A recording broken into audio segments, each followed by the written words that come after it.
Ahora con el segundo speaker de la noche.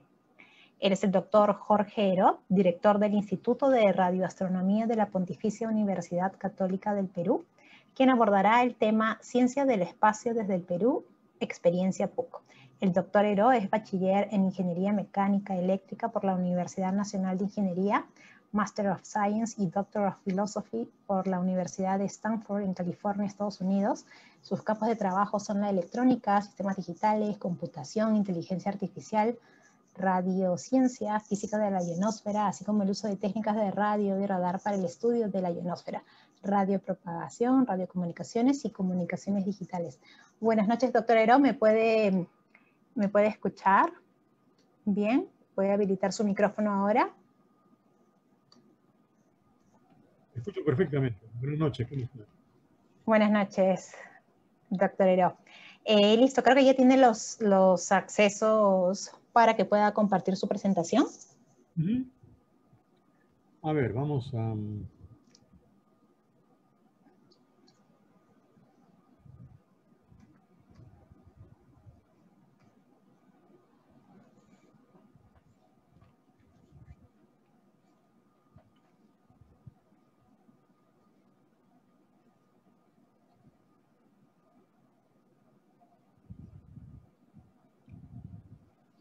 Ahí debe estar viendo la pantalla. Vamos a hacer la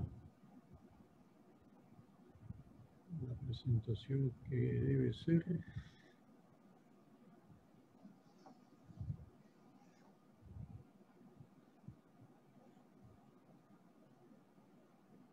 Y ahí estamos.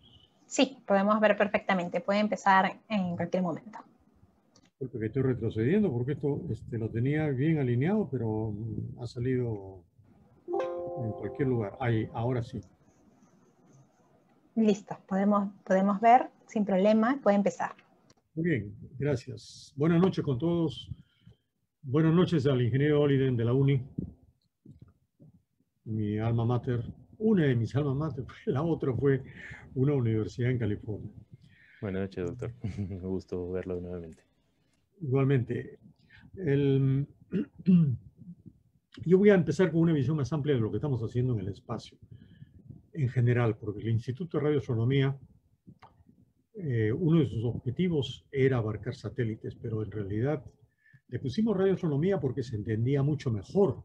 Todo el mundo iba a entender qué cosa era radioastronomía, pero el nombre que debió haber tenido era radiociencia, porque mi área de especialización, en realidad, lo que se ha leído en mi área de especialización antes de y después de, yo me he ido por el lado de la física, de la radiociencia, del área del espectro electromagnético que trata las bajas energías.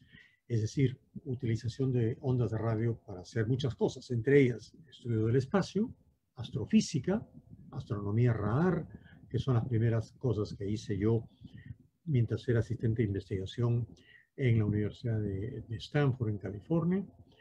Y luego una serie de aplicaciones que estamos desarrollando para ciencias de la Tierra sólida también. Entonces, todo esto lo he representado en esta visión que todo el mundo va a entender, porque viene de la ciencia ficción, que considera el espacio como la frontera final. Y yo le he cambiado un poco el lema y he dicho, estos son los viajes desde la PUC al espacio profundo, al espacio cercano a la Tierra y al espacio bajo nuestros pies, que es la parte de la geociencia. Estas son las tres áreas, los tres espacios que nos ocupan. Y las tres las estudiamos en el INRAS. Es decir, satélites, sondas y uso del espacio cercano a la Tierra es solamente una de las cosas que estamos haciendo en el INRAS. Básicamente, nuestro instituto está en el lado norte del noroeste del campus, y tenemos antenas para satélite, que son las que ven ustedes al lado izquierdo de la vista, dos antenas Yagi de 4 elementos cada uno, de alta ganancia para UHF y para VHF, y el radiotelescopio para banda S, para banda KU, que lo hemos construido e instalado a fines del año 2017. Lo queríamos tener a tiempo para el lanzamiento del satélite, sin embargo no nos dio el tiempo para hacerlo. ¿Qué cosa es lo que hacemos entonces? Ya dije, radiociencia o radiofísica, espacio profundo, astrofísica, radioastronomía, el espacio cercano, es decir, la parte de ingeniería espacial que tiene que ver con satélites, con recojo de información. Posiblemente puede abarcar sistema solar. Algún día estaremos trabajando con sondas en el sistema solar. Y el espacio bajo nuestros pies, me refiero a la geociencia. Y básicamente, fundamentalmente, pronóstico de sismos. Rápidamente, ¿qué cosas hacemos en geociencias? Fenómenos electromagnéticos que hemos descubierto que están vinculados íntimamente con sismos, antes que ocurran y durante los sismos también. Los sismos son realmente pavorosos y, como todos ustedes saben, somos un país sísmico. Nuestro lema, hemos inventado un lema, no por el segundo centenario o el bicentenario, sino porque en general refleja lo que es el país. Somos sísmicos y seremoslo siempre. Y por lo tanto nos preocupamos del país desde el punto de vista sísmico. No viendo los sismos, no estudiando los sismos porque no somos sismólogos. A pesar de que yo he trabajado 16 años, he estado vinculado con el Instituto Geofísico del Perú. Sin embargo, los sismos nos avisan que van a venir. Y eso es lo que estamos haciendo nosotros. Placas tectónicas, presiones en la corteza y señales de radio que emanan y que nosotros hemos aprendido a recoger, a estudiar y a utilizarlo para saber cuándo, dónde y de qué magnitud será el próximo sismo. En el área de Lima tenemos más o menos 50 sismos desde el año 2013 hasta ahora, sismos pequeños, que son los que han ocurrido. Los hemos visto venir con muchos días de anticipación. Ahí tenemos el caso del terremoto de Pisco, llamado de Pisco. Fue mucho más fuerte en Chincha, pero ocurrió hacia la zona del mar, del litoral, frente a Pisco, y produjo luminiscencia en casi toda la costa central, más o menos desde Nazca hasta Huaral. En radioastronomía y astrofísica tenemos un proyecto para un radiotelescopio de 20 metros que vamos a empezar a construir. Construimos el de 5 metros, lo hemos hecho la superficie, cambiándola después a una superficie continua de aluminio. Nuestro taller, donde hemos hecho toda la parte mecánica, colocamos el radiotelescopio y lo tenemos operativo desde fines del año 2013. Nuestra sala de control, donde tenemos la llegada de todos los datos, ya sea que vengan de sismos, vienen del espacio profundo o vienen de satélites, los recogemos en esta sala de control, donde podemos ver varias áreas. La mitad está dedicada a recibir las señales. Tenemos una sala con aire acondicionado, bastante frío hace, y ahí están todos los equipos. Y esta otra sala, que tiene una puerta corrediza de vidrio, es el sitio de procesamiento de datos. Aquí está la estación terrena con las señales de satélite que vamos a ver en detalle y algunas cosas sobre sismos. Y al lado izquierdo, la parte de radioastronomía, donde recibimos señales del espacio profundo. Ahí tenemos otra vista. Aquí está la estación terrena. Estos 4 bastidores están dedicados a la parte satelital. Aquí tenemos el reloj de la estación, tenemos un reloj atómico y tenemos el mapa del Perú, donde ponemos en tiempo real las estaciones y las señales que ven esas estaciones. La parte de radioastronomía, donde tenemos la recepción, los receptores de radioastronomía de ancho de banda grande. Y ahora, ¿qué cosa es lo que hacemos en ciencia e ingeniería espacial? Bueno, nuestro primer logro fueron los 2 satélites peruanos, los 2 primeros satélites peruanos que pusimos en órbita el 21 de noviembre. Estuvieron los 2 juntos, subieron como uno solo, los declaramos como 2, pero fueron como uno solo. El satélite pequeño iba dentro del satélite grande. Ha sido la primera y única vez que tengamos conocimiento que un CubeSat ha llevado y ha servido para lanzar otro satélite. El cohete ruso, un Dnieper, lanzado desde la base de Yasny, en el sur de Rusia, puso en órbita al PuckSat-1, y el PuckSat-1, 15 días después, lo hicimos que lanzara al Pocket Puck. Después les cuento por qué lo llamamos Pocket.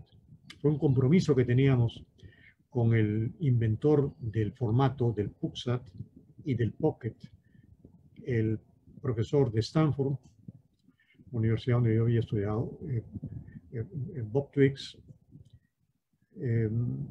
creó estos estándares que han hecho posible que las universidades ahora de todo el mundo estén experimentando con cohetes, con satélites. Aquí tenemos las fotos del satélite. Estas son fotos, no son dibujos, son fotos del PuckSat-1 y del Pocket Puck. Uno puesto en órbita el 1 de noviembre del 2013 y el otro lanzado 15 días después, el 3 de diciembre del año 2003.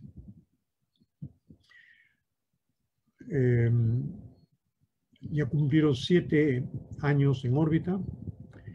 El 21 de noviembre del año 2020 cumplieron 7 años.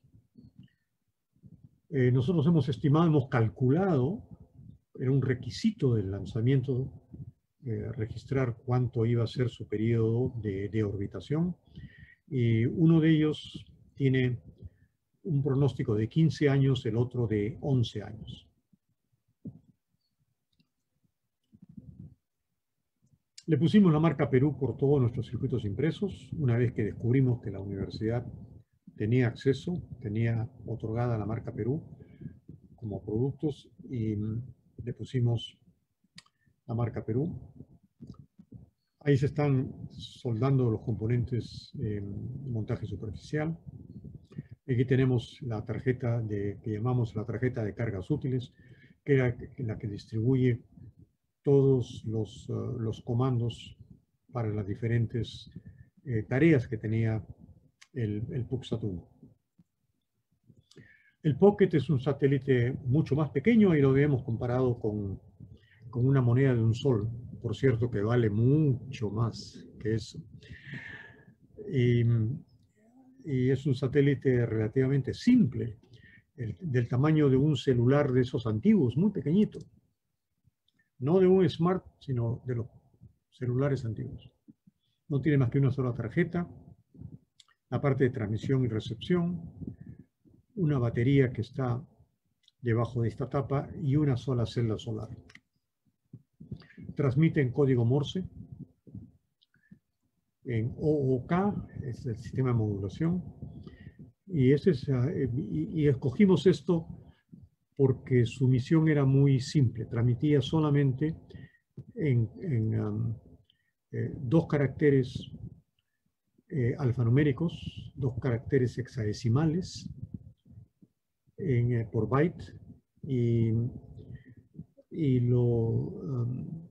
lo hacía mandando una secuencia continua que decía el nombre del satélite, o A0 PUCP, Pontificia Universidad Católica del Perú, y mandaba codificada las temperaturas de 3 sensores que tenía este satélite, o que tiene, todavía sigue en órbita. El satélite por dentro, el PUC-SAT-1 visto por dentro, forrado interiormente con este Capton que mencionó el ingeniero Liden, y que es una cinta de protección, que repito, interiormente. Afuera no, porque afuera estaba todo rodeado de paneles solares, celdas de 28% de eficiencia, donadas por una empresa alemana. Y en la parte de acá tenemos la lanzadera, dentro de la cual está el pequeño satélite, el Pocket. Este refuerzo que ven ustedes acá fue un defecto que encontramos en la prueba de vibración. Encontramos que esta tapa tenía ciertos modos de vibración que podían ser peligrosos en el momento del lanzamiento.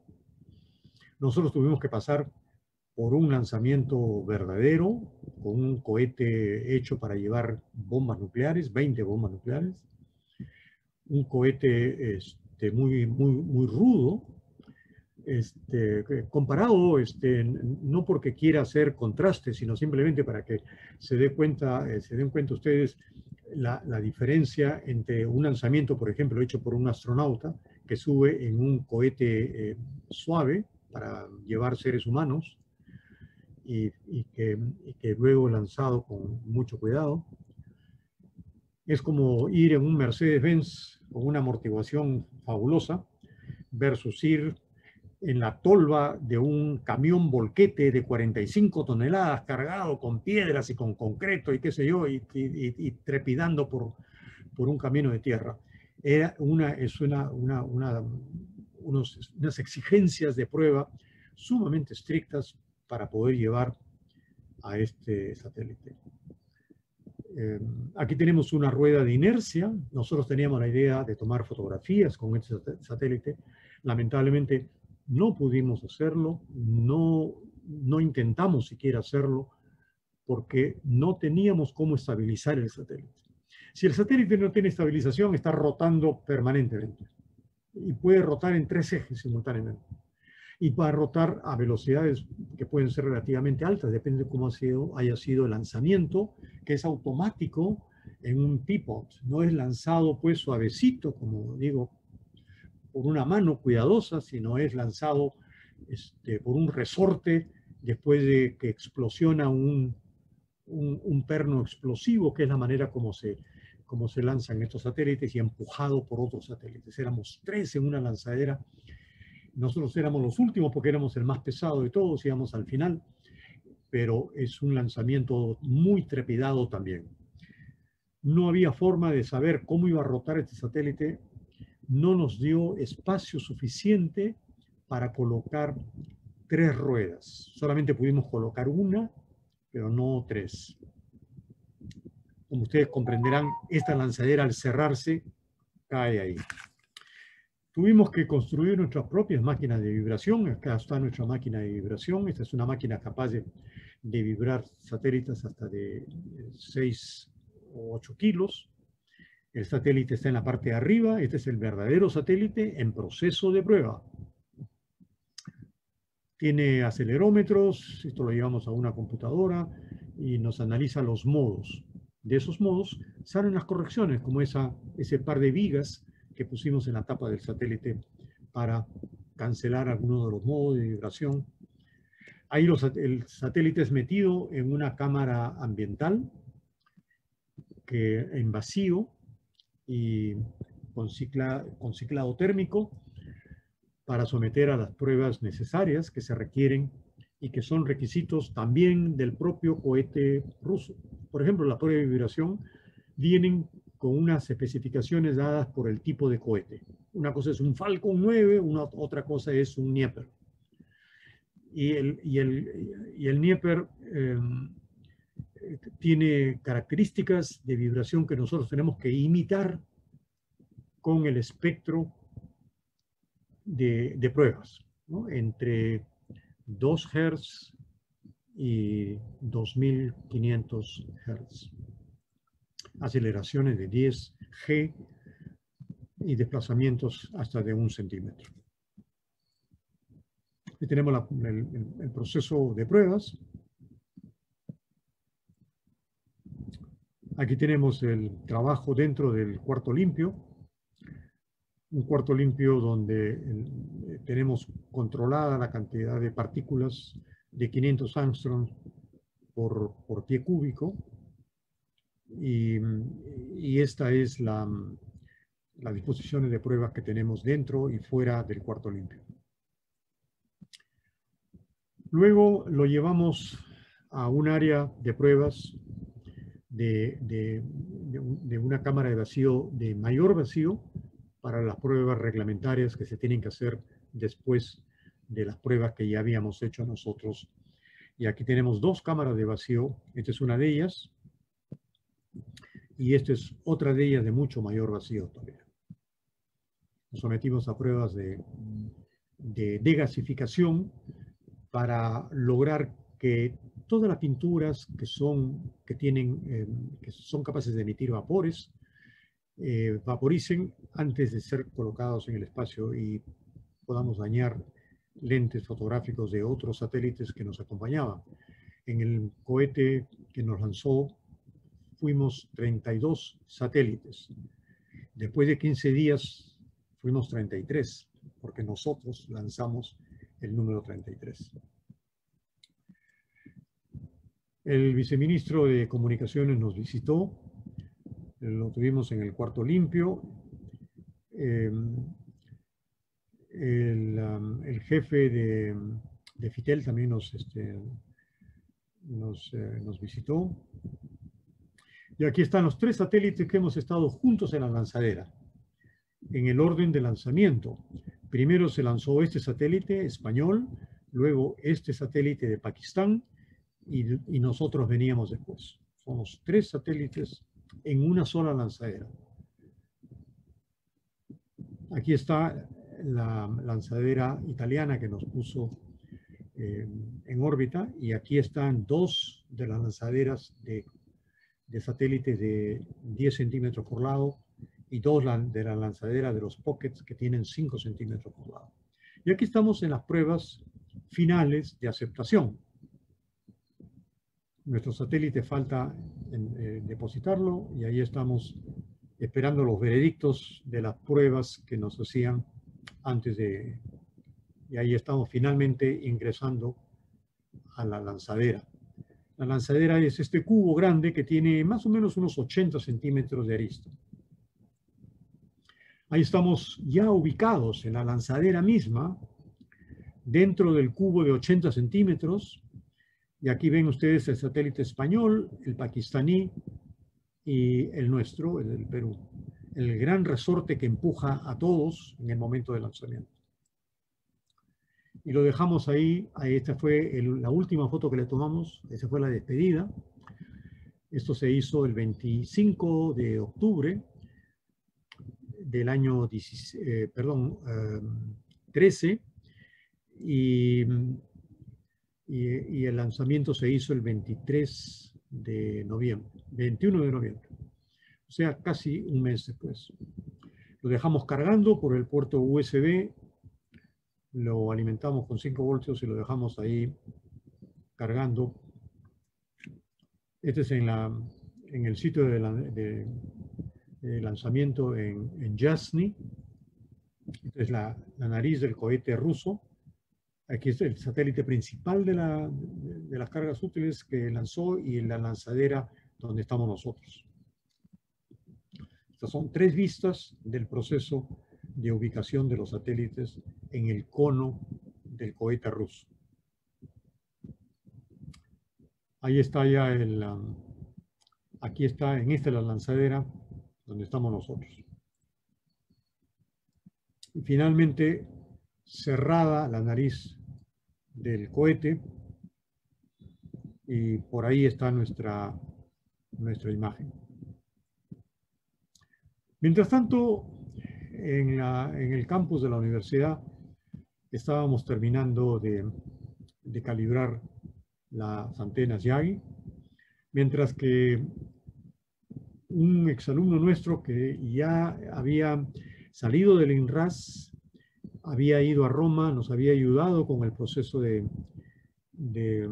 certificación, y él después se fue a Yasni por su cuenta, llevando su bandera peruana, la amarró en un poste y se puso a esperar el lanzamiento.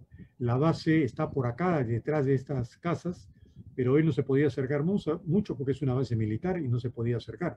Así que llegó hasta donde podía ir. Todavía ustedes verán que no se ha derretido la nieve que hay. Está por empezar el invierno, en noviembre. Y finalmente vio aparecer el cohete que está aquí arriba. Ahí estamos nosotros. Y esta es la estela del cohete de vapor de agua desarreglada ya por los vientos estratosféricos ahí. La BBC de Londres publicó esta imagen, dando cuenta que aquí estábamos nosotros. Lo que más le llamó la atención a la BBC de Londres era que estábamos lanzando el satélite más pequeño del mundo. No solamente un satélite universitario, sino el satélite más pequeño del mundo, que estaba dentro de esta cajita, el PUXAT, esto dentro de la lanzadera italiana y esta dentro de la nariz del cohete ruso que vemos acá. Esa fue la curiosidad de la BBC. Las primeras señales recibidas, señales del protocolo X25, comunicaciones digitales, y el correo de felicitación de NORAD, el radar que rastrea todos los objetos en órbita, y dice felicitaciones por su reciente lanzamiento del PUXAT-1, que ha sido formalmente identificado en el sistema, en el Centro de Operaciones Conjunto de los Estados Unidos, JSPOC, y que vamos a estar de forma rutinaria rastreándolo junto con otros objetos para evitar choques. En varias oportunidades nos han alertado de que hemos tenido objetos chatarra muy cercanos. El más cercano de ellos pasó a 93 metros de distancia. Realmente no nos hizo nada. Esta es la manera como hemos nosotros ilustrado la manera como quedó el lanzamiento, cómo se fue lanzado en órbita, desde órbita, bajo un comando, abre la tapa, esta tapa se abre para acá y lanza al satélite pequeño. El grupo más íntimo, que fue el que estuvo en el satélite, haciendo el satélite, y el certificado de CONIDA, Comisión Nacional de Investigación y Desarrollo Aeroespacial. Certificado se otorga a la Pontificia Universidad Católica del Perú, que acredita la inscripción de los satélites PUXAT-1 y POCKET-PUC, primeros satélites peruanos lanzados al espacio el 21 de noviembre y el 06 de diciembre del 2013, respectivamente, en el Registro Nacional de Objetos Lanzados al Espacio Ultraterrestre, Decreto Supremo número 008-2016, del 22 de julio del 2016. Firmado por el mayor general FAP Carlos Elías Rodríguez Pajares y el coronel FAP Alex Ricardo Delgado Pablo. Y ahí está el general Rodríguez Pajares cuando firmamos el libro, el rector de la Universidad Católica y yo como director del INRAS, y firmamos el libro que fue llevado a Naciones Unidas. Otros proyectos satelitales que han venido después, y algo muy importante que antes que se me acabe el tiempo quiero tocar, se trata del proyecto LINCU. El proyecto LINCU fue un llamado que hizo CONIDA y un encargo que nos dio de convocar a universidades y liderar un equipo de universidades para que en esta relación que tiene el Perú con APSCO, que es la Comisión de Aeroespacio o Aeroespacial del Tratado de Asia-Pacífico, formado por 8 países del Asia, participáramos en un nuevo proyecto, ya que el Perú nunca había participado y no había ganado ningún proyecto, ¿no? Por no haber participado. Entonces nos preparamos para eso y nos asociamos con INICTEL UNI y con la Universidad Católica San Pablo de Arequipa. Y tenemos el interés de que otras universidades después puedan acoplarse también. Nos hemos presentado el año pasado a este concurso, hemos trabajado conjuntamente con profesores, profesoras de la UNI, INICTEL y de Arequipa, y con alumnos también, y nos hemos juntado todos, como debe ser, universidades de todas partes del Perú, todos los tipos de universidades, públicas, privadas, y con el propósito de destacar internacionalmente presentando un proyecto. Así fue, y en el mes de julio presentamos esto en Beijing y tuvimos el gusto de ser escogidos con 8 votos de 8 posibles votos, o sea, con el máximo del puntaje posible. Y este año debemos empezar, estamos esperando el contacto en esta época difícil de pandemia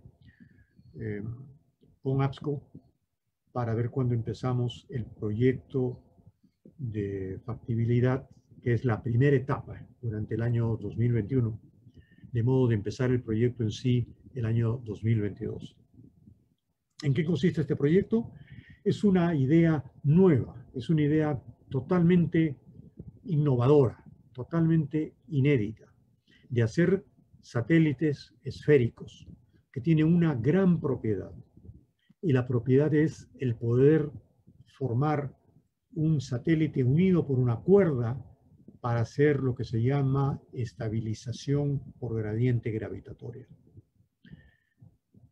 De lograr esto, se va a poder estabilizar de una manera mucho más sencilla satélites más o menos pequeños, de modo que puedan tomar fotografías con mucho más tranquilidad, puedan tener experimentos que requieren estabilización de una manera mucho más barata y mucho más fácil de desplegar sobre todo. Ahí tenemos en mayor detalle este proyecto. Este es un microsatélite que va a tener encima de los 30 kilos y que está ya diseñado, tiene una simulación hecha en computadora, de modo que sabemos que funciona el sistema. Ahí tenemos el despliegue de las 2 esferas, una esfera grande y una esfera pequeña, que son lanzadas por una lanzadera parecida a la de los CubeSats, pero la cuerda está suelta. Y esto lo hace de tal manera que el comportamiento es muy seguro. Por ejemplo, esta simulación la hemos hecho muchas veces, la hemos repetido y siempre da buen resultado.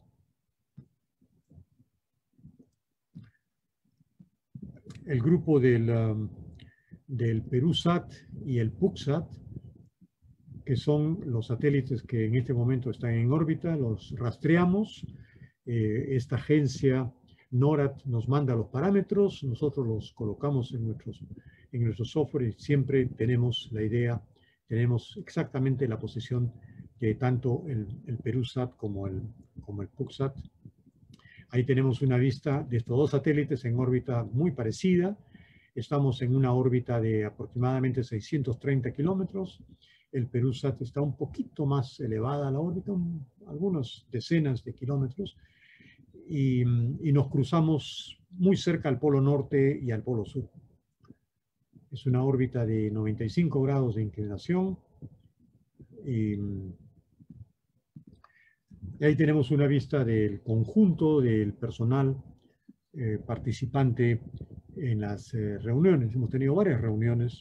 Esto es en el local del INRAS, en la Universidad Católica.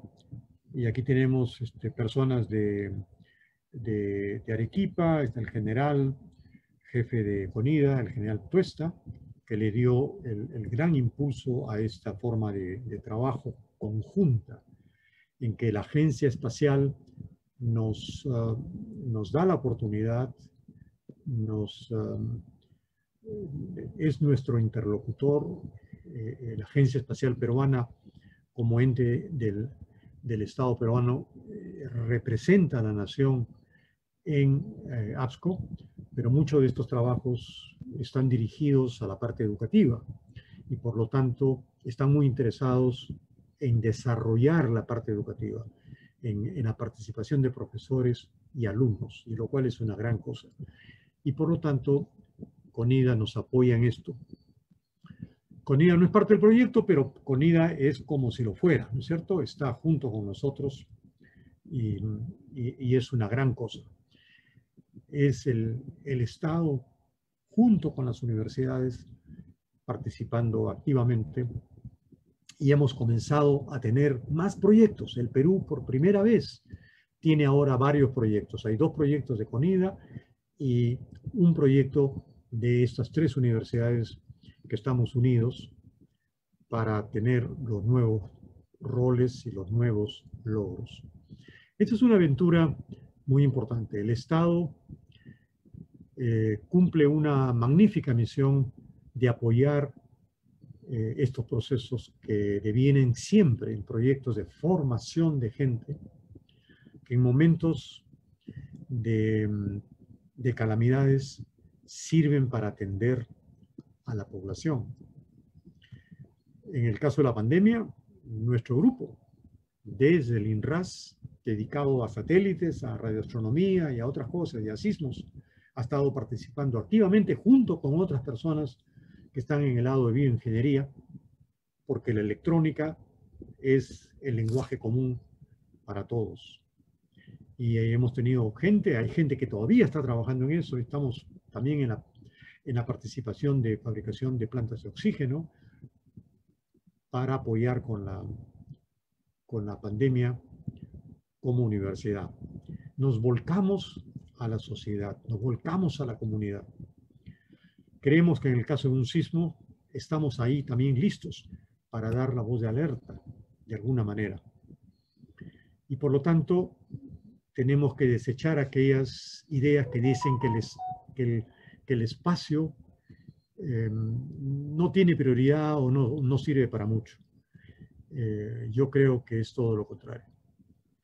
Es el semillero de formación de gente que va a ser realidad lo que se llama el spin-off, la centrifugación del conocimiento en casos de emergencia, en casos de necesidad. El Estado debe ser el gran promotor y las universidades, profesores y alumnos, los que investigan y los que diseminan este conocimiento para beneficio no solamente de los peruanos, sino de la humanidad.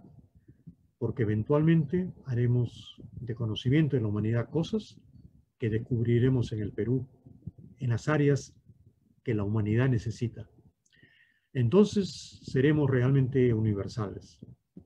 Y esa debe ser nuestra misión. Con esto termino, pues si hay preguntas, con el mayor gusto. Muchas gracias. Doctor Heró, muchas gracias por su charla, ha sido muy interesante. Por temas de tiempo, en verdad, voy a escoger solo una pregunta para poder pasar al siguiente expositor. Nos pregunta Arturo Valencia, PuckSat-1 cuenta con propulsión propia para corregir o ajustar su órbita? No. PuckSat no es un satélite activo. Para ser un satélite activo se necesita energía, se necesita gases, se necesita propulsores.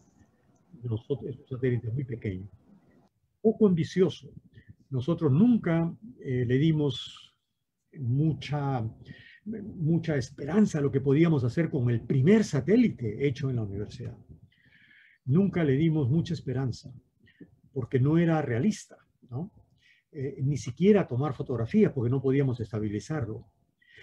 En lo que nos centramos nosotros fue en una tarea fundamental: tomar algunas medidas de funcionamiento, de temperatura, pero le dimos una prioridad, y esa fue lanzar desde adentro a otro satélite, porque sabíamos que eso tenía una capacidad de reproducción. Era como subir un satélite embarazado, encinta, ¿no es cierto? Y dar a luz en órbita. Producir otro satélite tiene una connotación parecida, ¿no es cierto? Producir otro satélite arriba. Y eso es precisamente lo que nos ha llevado a este proyecto que hemos denominado LINCU, que es una voz quechua que significa esfera. Porque como ustedes habrán visto, son dos esferas que van dentro de una caja, dentro de un cubo, más o menos, pero van adentro. Y entonces hay que desplegarlos. Y eso es algo en lo cual hemos logrado un conocimiento, hemos sacado una gran ventaja, hemos aprendido muchísimo en cómo hacer un satélite que lance a otro satélite. El hecho es que lo que va dentro tiene que estar muy bien sujetado, porque va a vibrar muchísimo en este cohete rudo y tremebundo, ¿no es cierto? Se agita locamente. Entonces, este satélite tiene que soportar eso, pero tiene que estar muy bien cohesionado con el otro, muy bien abrazado por el otro. Y sin embargo, tiene que estar suelto, porque si no está suelto, no puede ser lanzado por una maniobra sumamente sencilla, como abrir las puertas y nada más, y sale solo. Entonces, eso felizmente fue tremendamente exitoso. Eso fue lo que nos llenó de orgullo. Nos tomó 2 meses y medio encontrar al pequeño, porque el pequeño transmitía 10 miliwatts. No sabíamos dónde estaba. Nos tomó 2 meses y medio buscarlo, hasta que lo encontramos, lo recibimos, nos comunicamos con él, con el pequeño, ¿no? El grande no era problema, el grande transmitía 1 watt. El otro transmitía 10 miliwatts. Entonces, fue toda una proeza. Creo que esa fue nuestra gran satisfacción, ¿no? Nuestra carga útil más importante fue tremendamente exitosa. Por eso no nos preocupamos. Ya vendrán más adelante los propulsores, las estabilizaciones, ¿no es cierto? Las fotografías, los videos y otras maravillas que estamos seguros soñamos hoy día, pero el día de mañana, con muchas universidades juntas, con muchos peruanos, con muchos alumnos y profesores, haremos juntos todo un proyecto totalmente peruano, unido, todos alrededor de una conquista del espacio para beneficio del país y del mundo. Claro que sí, doctor. Muchas gracias nuevamente por su participación, por acompañarnos esta noche en el seminario. Vamos a cerrar aquí la sesión de preguntas y vamos a continuar ahora con el último speaker de la noche.